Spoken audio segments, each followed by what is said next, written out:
بسم اللہ الرحمن الرحیم۔ رب ذوالجلال کے بابرکت نام سے شروع کرتا ہوں جو دلوں کے راز خوب جانتا ہے۔ آپ کہتے ہیں کہ بغداد میں ایک شخص بہت بڑا عالم تھا۔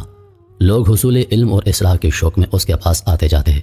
ایک مرتبہ اس نے حج بیت اللہ اور روضہ رسول صلی اللہ علیہ وآلہ وسلم کی زیارت کا ارادہ کیا تو اپنے طلباء کو بھی ساتھ چلنے پر آمادہ کر لیا اور ان سے عہد کیا کہ وہ اللہ پر توکل کرتے ہوئے چلیں گے۔ دوران سفر جب یہ لوگ ایک گرجا گھر کے قریب پہنچے تو گرمی اور پیاس کی شدت سے نڈھال ہو گئے۔ طلباء نے عرض کیا، اے ہمارے استاد گرامی، ہم دن ٹھنڈا ہونے تک اس گرجا گھر کے سائے میں آرام کر لیتے ہیں، پھر انشاءاللہ دوبارہ سفر پر روانہ ہو جائیں گے۔ استاد نے کہا، جیسے تمہاری مرضی۔ چنانچہ یہ لوگ اس گرجا گھر کی طرف چل دیے اور اس کی دیوار کے سائے میں پڑاؤ ڈال دیا۔ گرمی سے بحال لوگوں کو سایہ نصیب ہوا تو وہ جلد ہی نیند کی آغوش میں چلے گئے، مگر استاد نہ سویا۔ وہ انہیں سوتا چھوڑ کر وضو کے لیے پانی کی تلاش میں نکل پڑا۔ اس وقت اس کے ذہن میں صرف ایک ہی خیال تھا کہ کسی طرح پانی مل جائے۔ ابھی وہ گرجا گھر کے سائے میں پانی تلاش کر رہا تھا کہ اس کی نظر ایک کمسن لڑکی پر پڑی جو چمکتے ہوئے سورج کی طرح خوبصورت تھی۔ اس پر نگاہ پڑتے ہی شیطان اس استاد پر غالب آ گیا اور وہ لڑکی اس کے دل و دماغ پر چھا گئی اور وہ وضو اور پانی کو بھول کر اس کی فکر میں لگ گیا۔ اس نے آہستگی سے گرجا کا دروازہ کھٹکھٹایا تو ایک راہب باہر نکلا۔ اس نے پوچھا، تم کون ہو؟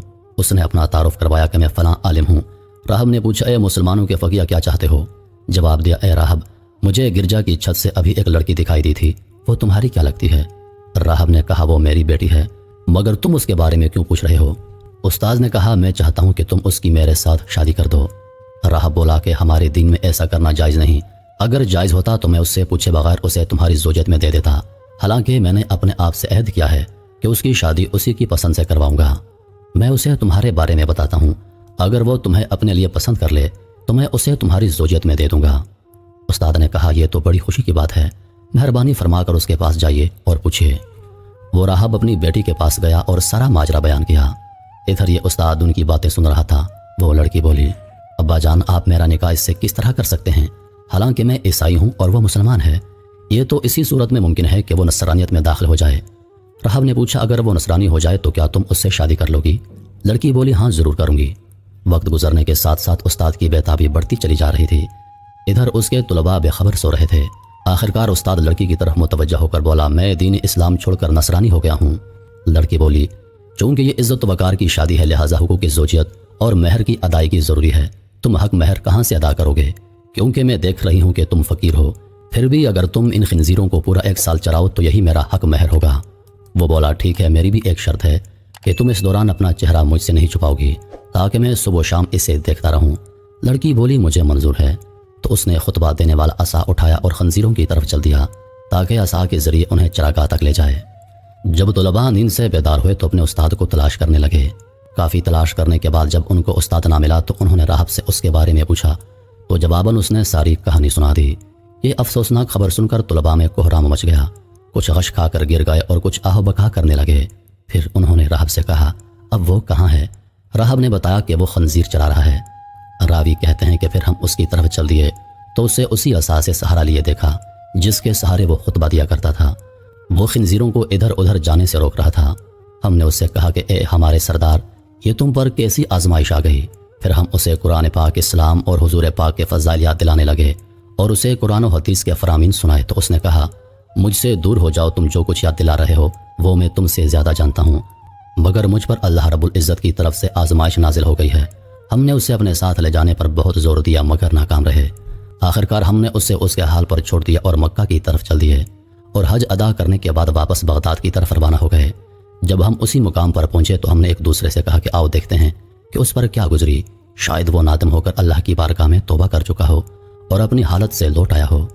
ہم اس کے پاس پہنچے تو اسے اسی حالت پر پایا، وہ خنزیروں کی دیکھ بھال کر رہا تھا۔ ہم نے اسے سلام کیا اور نصیحت یاد دلائی اور قرآن پاک پڑھ کر سنایا مگر اس نے کوئی جواب نہ دیا۔ ہم ایک بار پھر حسرت زدہ دل لیے واپس ہو لیے۔ جب ہم گرجا گھر سے تھوڑی دور پہنچے ہم نے گرجے کے پیچھے ایک سائے کو اپنی جانب بڑھتے دیکھا۔ وہ شخص چیخ چیخ کر ہمیں ٹھہرنے کا کہہ رہا تھا۔ ہم رک گئے، قریب آنے پر معلوم ہوا کہ ہمارے وہی استاد ہماری جانب آ رہے ہیں۔ جب وہ ہم سے آ کر ملے تو بولے، میں گواہی دیتا ہوں کہ اللہ کے سوا کوئی معبود نہیں اور حضرت محمد صلی اللہ علیہ وآلہ وسلم اللہ کے رسول ہیں۔ میں اللہ کی بارگاہ میں توبہ کر چکا ہوں اور اپنی پچھلی حالت سے رجوع کر چکا ہوں۔ یہ آزمائش میری ایک ایسی خطا کے سبب تھی جو میرے اور میرے رب کے درمیان تھی۔ اس نے میری اس خطا کے سبب مجھ پر عذاب نازل فرمایا تھا۔ یہ آزمائش جو تم نے دیکھی وہ اسی سبب سے تھی۔ ہم اس پر بہت خوش ہوئے اور بغداد لوٹ آئے۔ ہمارے استاد پہلے سے زیادہ عبادات اور مجاہدات میں مصروف ہو گئے۔ ایک دن ہم ان کے گھر پر ان سے علم دین حاصل کر رہے تھے کہ ہم نے ایک عورت کو دروازہ کھٹکھٹاتے ہوئے دیکھا۔ ہم باہر نکلے اور پوچھا، اے خاتون کیا کام ہے؟ اس نے کہا کہ میں شیخ سے ملنا چاہتی ہوں۔ ان سے کہو کہ فلاں راہب کی بیٹی آپ کے ہاتھ پر مسلمان ہونے آئی ہے۔ شیخ نے اسے اندر سے آنے کی اجازت دے دی۔ وہ گھر میں داخل ہو کر بولی، اے میرے سردار، میں آپ کے ہاتھ پر مسلمان ہونے آئی ہوں۔ شیخ نے پوچھا، تمہارا قصہ کیا ہے؟ اس نے شیخ کو بتایا کہ جب آپ وہاں سے چلے آئے تو مجھ پر نیند کا غلبہ طاری ہو گیا اور میں سو گئی۔ میں نے خواب میں کسی کو دیکھا جو فرما رہے تھے کہ دین محمدی کے علاوہ کوئی دین سچا نہیں۔ اس شخص نے 3 مرتبہ یہ بات ارشاد فرمائی، پھر فرمایا کہ اللہ نے تیرے ذریعے اپنے ایک بندے کو آزمایا ہے، چنانچہ اب میں آپ کے پاس آ گئی ہوں اور آپ کے سامنے گواہی دیتی ہوں کہ اللہ کے سوا کوئی معبود نہیں اور حضرت محمد صلی اللہ علیہ وآلہ وسلم اللہ کے رسول ہیں۔ شیخ اس عورت کے ہاتھ پر مسلمان ہونے کی وجہ سے بہت خوش ہوئے۔ پھر انہوں نے اس سے اللہ کے رسول کے دین کے مطابق نکاح کر لیا۔ جب ہم نے ان سے اس خطا کے بارے میں پوچھا جو ان کے اور اللہ کے درمیان راز تھی تو انہوں نے بتایا، میں کسی جگہ سے گزر رہا تھا کہ ایک نصرانی آ کر مجھ سے لپٹ گیا۔ میں نے اس سے کہا کہ تجھ پر اللہ کی لعنت ہو، مجھ سے دور ہو جاؤ۔ اس نے پوچھا کیوں؟ تو میں نے کہا کہ میں تجھ سے بہتر ہوں۔ نصرانی میری طرف متوجہ ہو کر بولا کہ تمہیں کیا پتا کہ تم مجھ سے بہتر ہو؟ کیا تم جانتے ہو کہ تمہارا اللہ کے نزدیک کیا مقام ہے جو تم یہ بات کہہ رہے ہو؟ پھر مجھے بغداد میں خبر ملی کہ وہ نصرانی مسلمان ہو چکا ہے اور کامل مسلمان ہو کر عبادت گزار بن چکا ہے۔